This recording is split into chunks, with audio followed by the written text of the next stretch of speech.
11138. Another audio is on circulation entitled The Value of Life. This current audio is, however, entitled What If Tomorrow Never Comes? Do enjoy and don't forget to share. We were once like you, and you will soon be like us. These are the words written at the entrance of one of the cemeteries in Europe. When you consider the words carefully, it appears as though the dead are communicating with the living, who visit the cemetery to either bury a corpse or visit their dead relatives. The subject of death and salvation have been discussed extensively right from the first century.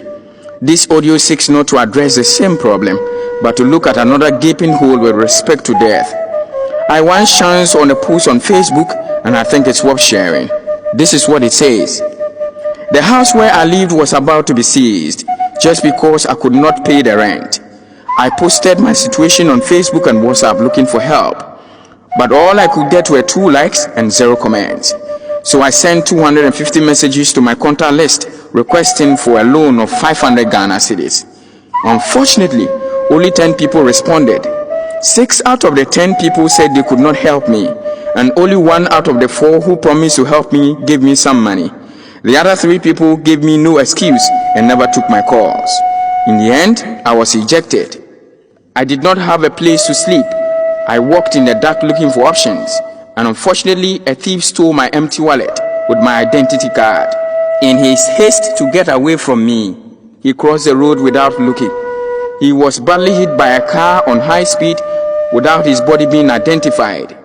Only the wallet containing my identity card served as a marker. The news spread quickly the next day that I had died.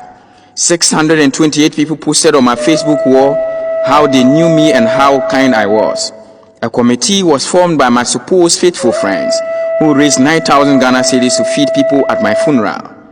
My work colleagues, who never existed while I struggled to pay for my rent, organized themselves and raised 7,500 Ghana cedis for my coffin, tents and chairs. I had to be buried in a coffin worth 6,000 Ghana cedi, but as they hastily bought it, there was a man who sold it to them for 2,500 Ghana cedi, saying it was his contribution. The family met again. It was a rare opportunity for the family to meet again. For my funeral, the family contributed 2,500 Ghana cedis. Everybody wanted to volunteer to show that they were participating. They printed t-shirts and polos for more than 1,500 Ghana cedis. Imagine the scene when I showed up on the day of my burial. In Ghana, Africa, and some parts of the world, people celebrate the dead more than the living.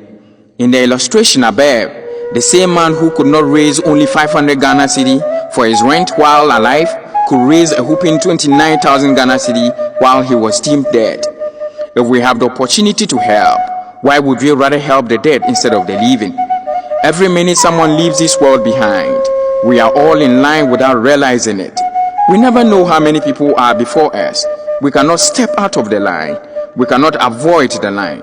So while we wait in line for us to be served with death, make moments count, make priorities, make time, make your gifts known, make your voice heard, make somebody smile, make the change, make love, make up, make peace, make sure to have no regrets, and above all, make sure you are ready. One African proverb says, the fall of the brown leaf is a reminder to the green ones. This is a letter from a late mother to her son, 3 days after her burial. Dear son, I want to know why I died like a poor woman when I had a son like you. My son, I wanted to bless you before I die, but I have taken my blessings away. My breakfast, lunch, and supper were a challenge when I was alive, but you spent money to cook all types of food, meat, and different types of drinks on my burial day.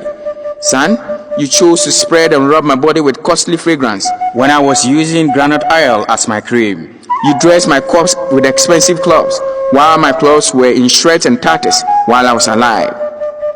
When my corpse was in the morgue, you came to check on me from time to time, yet you came to visit me once a year when I was alive. You care about my corpse more than my living soul. The most painful thing is the kind of expensive casket you put my corpse in when I was living in an uncompleted house. You completed the house, painted and cleared the compound in 1 week just to celebrate my corpse. Now you wrote a tribute to me saying, Mama, I love you so much. Rest in peace. When I died with a broken heart. We must appreciate people and invest in them while they breathe and walk the earth. We must not postpone our help till tomorrow. What if tomorrow never comes? This audio is born out of genuine concern for neglect for our family and friends while alive, but will do everything under the sun to lavishly embellish their dead remains while they are gone. I'll finish this with some of the words of Garth Brooks' songs entitled, What If Tomorrow Never Comes? Sometimes late at night, I lie awake and watch her sleeping. She's lost in peaceful dreams, so I turn the light out and lay there in the dark. And the thought crosses my mind, if I never wake up in the morning, will she ever doubt the way I feel about her in my heart? If tomorrow never comes, will she know how much I loved her? Did I try in every way to show every day that she's the only one? And if my time on earth were true, and she must face this world without me, is the love I gave her in the past going to be enough to last? If tomorrow never comes, so tell that special person that you love just what you are thinking of. If tomorrow never comes, I believe it is time to polish that life you left neglected. It is time to rise up to touch the life you left unattended to all this while. As we usher in a new year, make the living count more. Touch lives in all places. Be the reason the living will smile, but not the reason the dead will jubilate. Let us live lives that will help people who are alive more than those who are dead. Thank you for listening, and don't forget to share.